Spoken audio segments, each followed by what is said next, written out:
Hi everybody, Dan here. Let's begin with the trait approach. I think the author chose this because this is the oldest theory of leadership in terms of research being done. And it was originally called the great man theory because leaders back in the 1800s and early 1900s were almost exclusively male. Although there were significant female leaders, Queen Victoria, Catherine the Great, but the people that they appointed in leadership roles were male. And so it was called the great man theory. Of course, today we call it the great person theory. And what the theory asked was, are there certain traits in common with all of these leaders in the social realm, political realm, and the military? And if so, can we identify them? These were the traits that over the years have been highlighted in this leadership theory: intelligence, self-confidence, determination, integrity, and sociability. Isn't this close to that exercise we did over the previous week with the speech by Defense Secretary Gates? Very, very close. And this is how our author seems to rank them: intelligence, self-confidence, determination, integrity, sociability. Now, just looking at this at a glance, it seems to be consistent with Steve Jobs and Elon Musk. I'm not suggesting that they're low on integrity, but when we think of them, the first thing we think of is intelligence, self-confidence, determination. Yes, they have integrity. Sociability might be on the bottom of the list, certainly with Steve Jobs, and I think from what I've read a little bit with Elon Musk as well. Let's take a look at these traits. Now, the big five personality characteristic identified with leaders in this theory, and this is one of the more famous studies, are, or I should say, begin with extroversion. Look at this. This is the number one trait: extroversion. To be sociable, assertive, and have positive energy. Most important trait of effective leaders. Have I just alienated half of my class? I don't know how many of you are introverts, but let me self-confess, I'm an introvert. I think of myself as an introvert, not as an extrovert. And maybe many of you do as well. Well, there's hope. Many, many leaders, famous leaders, have been introverts, and we're going to get into that in this learning unit. Conscientiousness is very important on this ranking here. To be thorough, organized, and dependable. Now, this was not mentioned in the Gates speech, nor was this: openness, to be informed, creative, insightful, and curious. So those three traits, and in addition to that, emotional intelligence and leadership.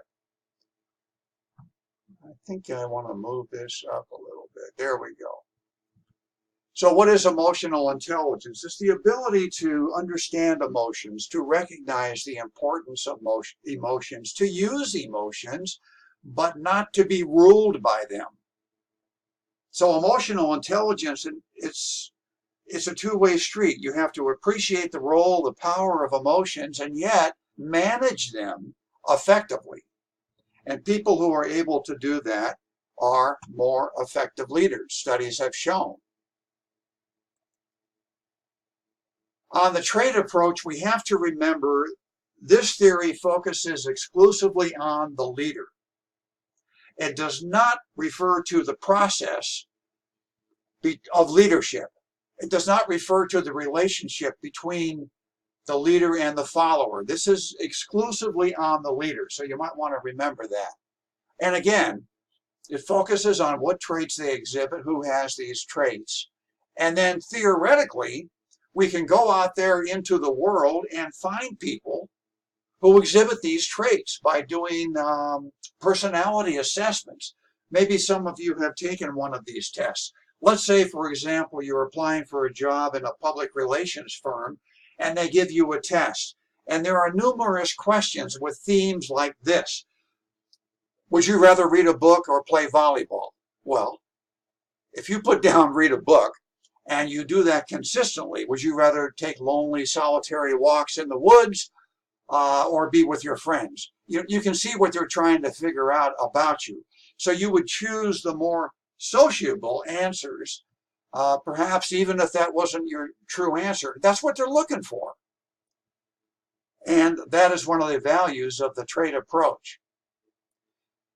If you look here at the very bottom, the Navy Top Gun School, I remember reading somewhere that the Navy too has personality assessments. And one of the questions they ask is this. When you, again, Top Gun School, you know what I'm talking about? The Top Gun School is a simulation combat school for fighter pilots. I mean, it's incredibly dangerous. It's incredibly fast, and they're looking for a certain kind of person. Thus, there is a question like this. As a teenager, did you ever take your dad's car out without permission and run it up to 100 miles an hour? Yes or no? What do you think they are looking for, the yes or the no? They're looking for the yes. They want somebody who will bend the rules. They want, where they don't steal a car, they borrow it from their dad without permission. That's bending the rules. They want somebody who will push the envelope, driving a car up to 100 miles an hour. This is the kind of person they want. So obviously, a goody two-shoes like me who would answer truthfully, no, I would never do that, or I would never, drive a car up 100 miles an hour. I am obviously not Top Gun material. The strengths of the trait theory is that it seems to,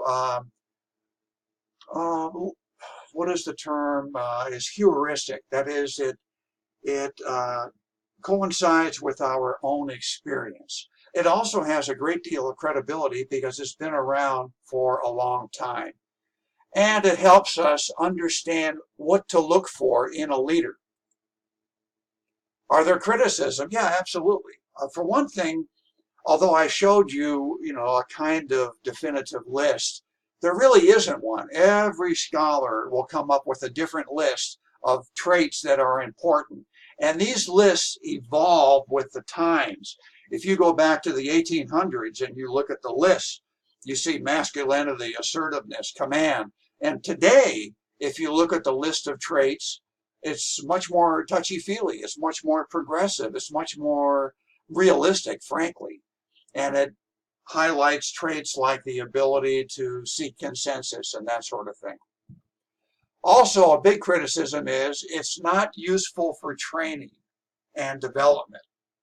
You cannot really teach traits. It also doesn't take into account the situation, because leaders in one situation with the right traits those traits may not be appropriate in other situations. And so what we do is we have these questionnaires, and we try to go out there and find people who have intelligence, self-confidence, determination, integrity, and sociability. And we look at ourselves and honestly assess our own traits to see if we can better improve ourselves as leaders. Now, the skills approach, I believe, is much more optimistic because it emphasizes something that can be trained, something that can be developed in the leader. And it focuses on what skills do leaders have across the board. If you look at leaders throughout all these industries, what do they have? What skills? And in this textbook, 3 major skills are suggested as being very important in no particular order. In other words, just because it's hierarchically listed here, that doesn't mean that it's 1, 2, and 3. But technical skills is the ability, to solve problems with your hands on the product or the process using the appropriate tools. Now, Northouse believes this is, and the other scholars who do the research on this, believe that this is more important at the lower levels of management.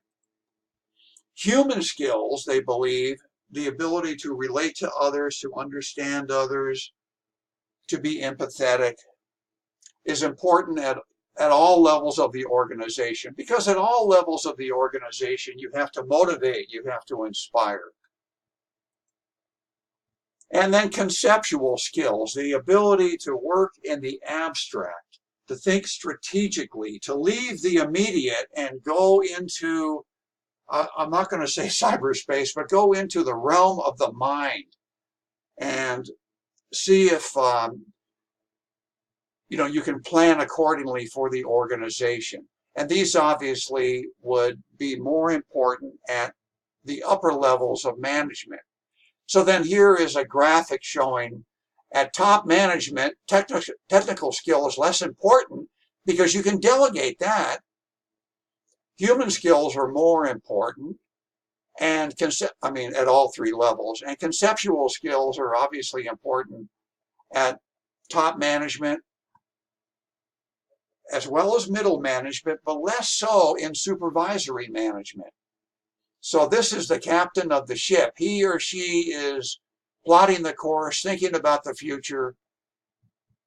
These are the people that keep everything going, and the supervisory people are also keeping the lights on and the engine running. Now look at this. Right off the bat, if you think of Steve Jobs, he's a complete contradiction. He had massive technical skill. He had no human skills, according to almost all reports on him, and he had vast conceptual skills. So this was high, this was low, and this remained high. The strengths of the skills approach are that it's democratic. It's available to everyone. Anybody, well, not anybody, but more and more people can be taught skills that can be inculcated with different traits. So this is a much more optimistic theory, and it widens the field of view or widens the leadership pool, shall we say. And it's great for training and development. So what we do is we look for leaders that have these skills with proper assessment. We also look to people within the company who do not have these skills, and we train them. We give them these skills. So it's quite a bit different from the trait theory, but I want you to remember that the skills theory also focuses exclusively on the leader. It does not focus on the relationship between the leader and the follower. This is leader-centric. Okay. Well, there's more in the reading, but these are the main points that I wanted to get across. So I'll see everybody on the next screencast. Bye.